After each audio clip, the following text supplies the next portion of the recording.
Hey, what's going on, everybody? It's UltimatDjz here from the Teaching Trek YouTube, here to talk to you about the January arc.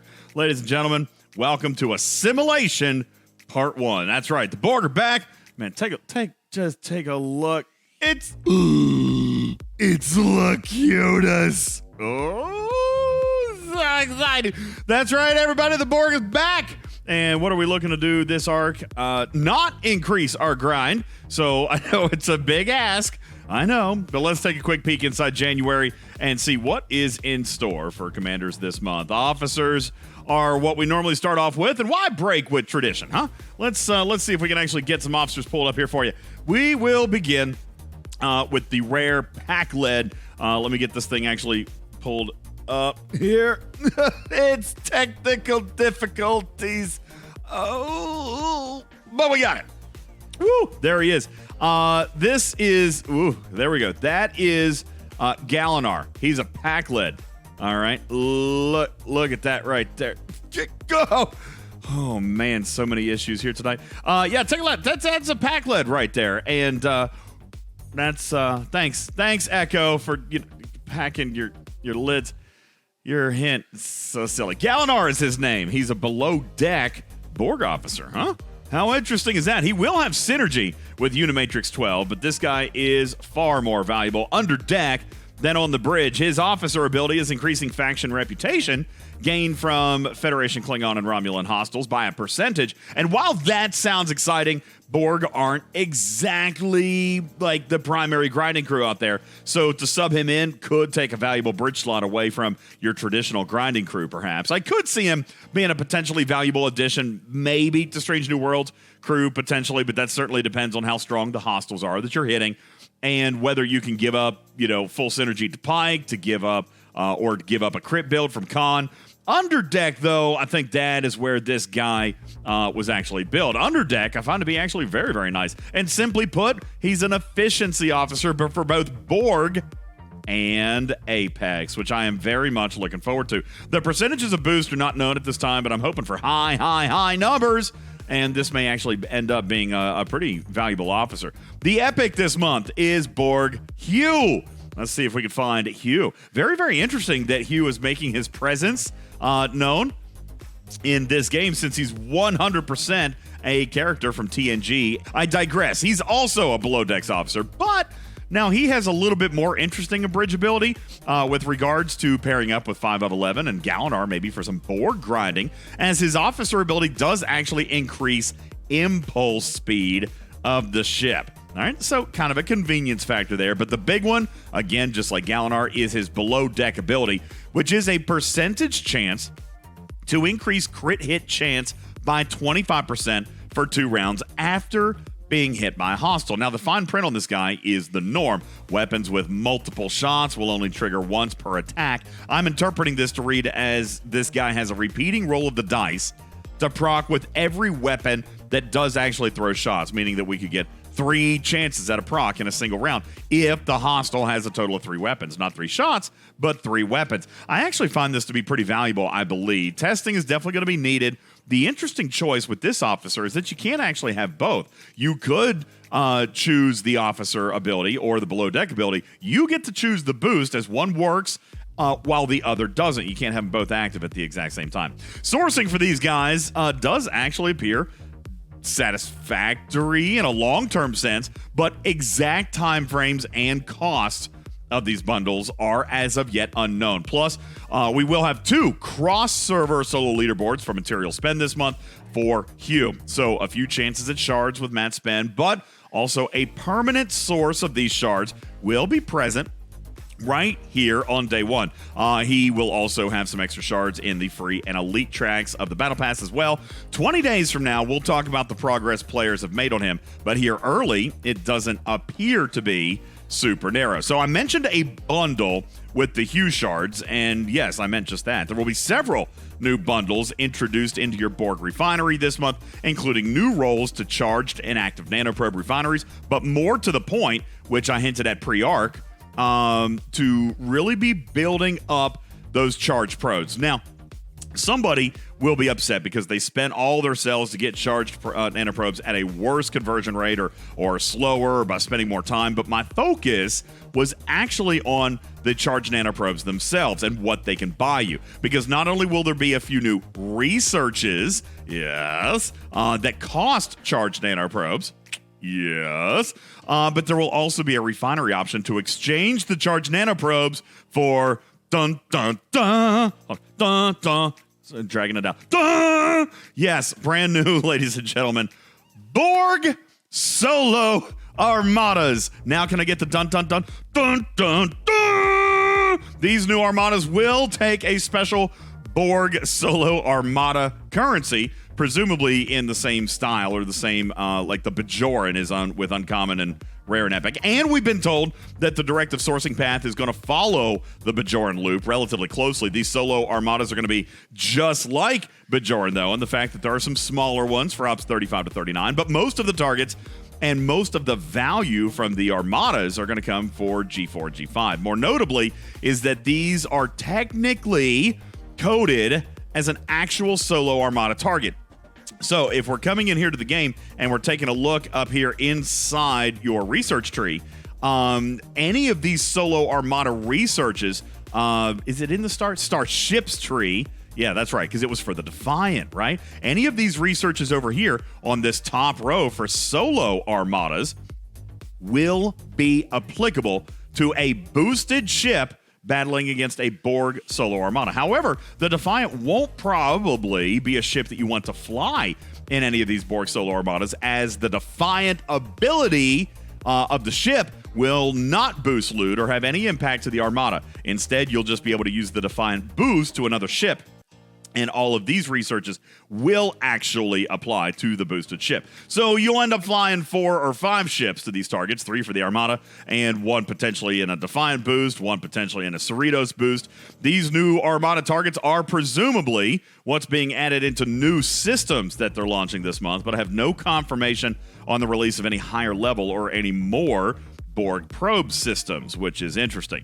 The new research I mentioned earlier for charged nanoprobes will also significantly boost your damage output, and those will be found in the combat tree. They are broken down by faction, meaning that you'll have an increase in damage research for all Federation ships, for all Romulan ships, and for all Klingon ships, and a 4th research, which I don't actually know yet. It's a mystery.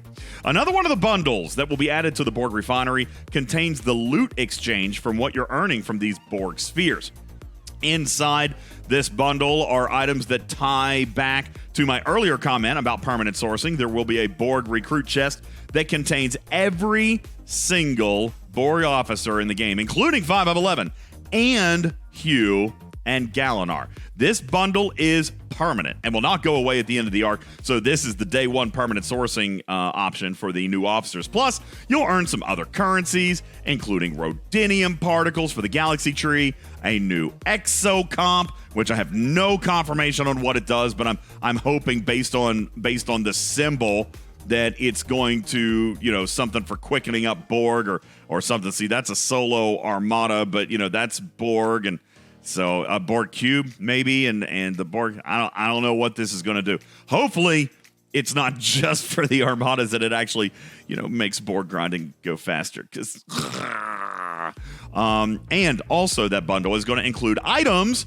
for your next feature this month, which is obviously the item that was leaked, and that is Fleet Commanders. All right. Let's see if I can pull that one up. Yeah, that's Fleet Commanders, which we got. Come on now. There we go. Okay. Here's Fleet Commanders. So the way this is going to work is that there are currency sourced from within the Borg Armadas, which are going to fuel your progress through these trees here. The way this works is that there are 3 distinct paths, which you can see here. By the way, don't know if these are the actual way it's going to look or if these are even the 3 names. This is a development server image, so don't get too carried away with how this looks. But 3 distinct paths, and for each of these paths, a Fleet Commander figure to go with them. The first one is going to be Admiral Kirk. That's right. There we go. There's Admiral Kirk. He's the first commander who's going to go with one. We also have Captain Spock. Let's bring up Captain Spock. Come on, computer.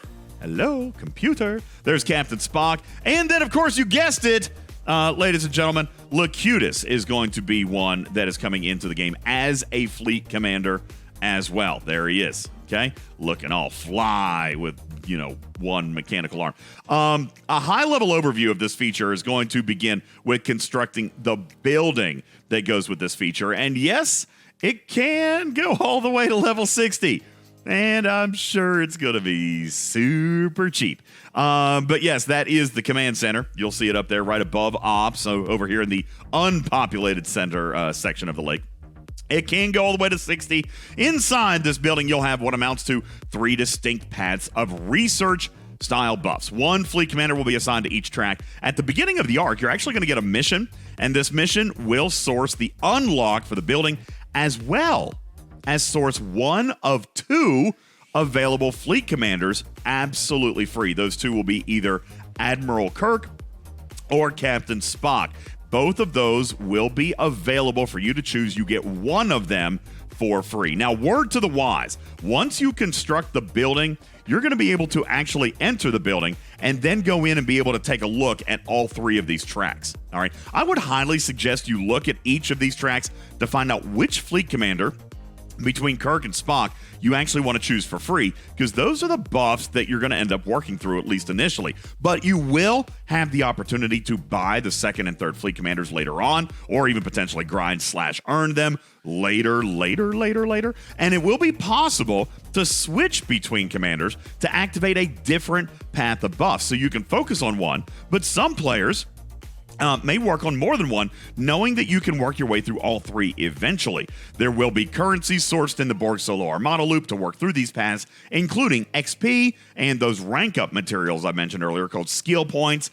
We will be doing more content on this in the coming days to help players be educated on what's inside each track. Narratively, the story actually looks really good this month, and by that I mean a good, interesting plot involving the specific pack-led Galinar, who wants to be assimilated, but is rejected by the collective.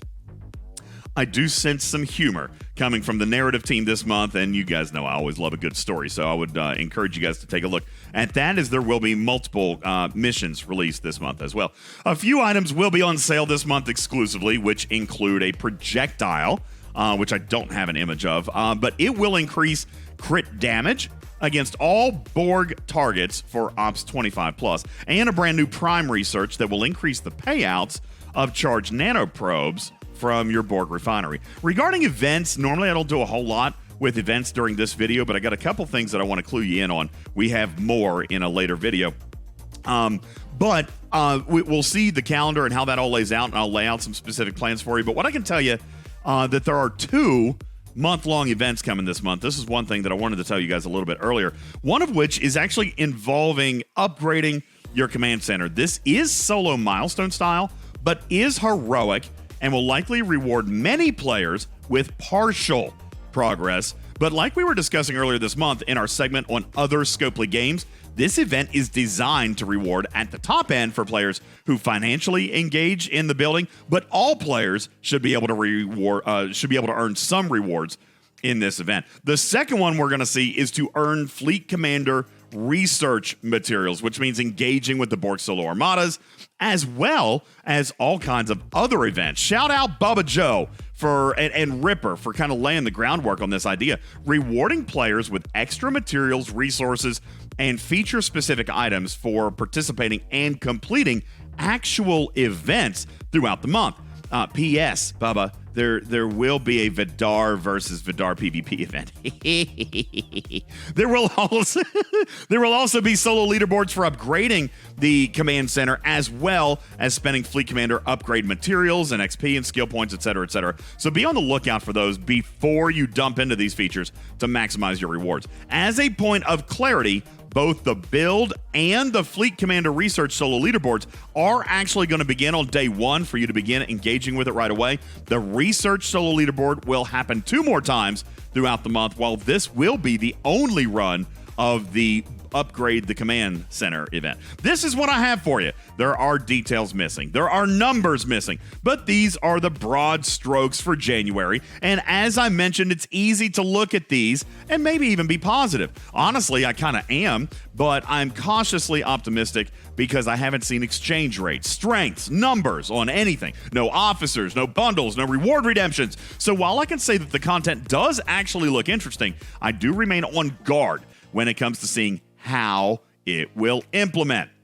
I think there's no secret that fleet commanders are a very, very long-term feature, but as sure as I am a beautiful, furry, fun-loving kitty, there will be ways to pay your way through this very quickly. For the rest of us, time needed will determine how viable and fun this feature can or will be. What will the results be in 20 days? Well, let's start up our captain's logs and take some very good notes. We'll catch up with you several times over the upcoming arc. My name is UltimatDjz, and I'd like to ask that you share this video with all those that you love and even those that you hate. Leave your questions and comments below, and we'll try to get to those as soon as we can throughout the day. And please do subscribe to the channel while you're here. Assimilate that little bell button and use your nano probe tubules to engage with the like button. We appreciate all of you here and wish you the merriest of ArcFalls. I am your friendly neighborhood cat Borg, here for Teaching Trek, reminding you that your biological and technological furriness will be added to our own. Resistance is adorable. Meow for now, everybody. Meow. Borg.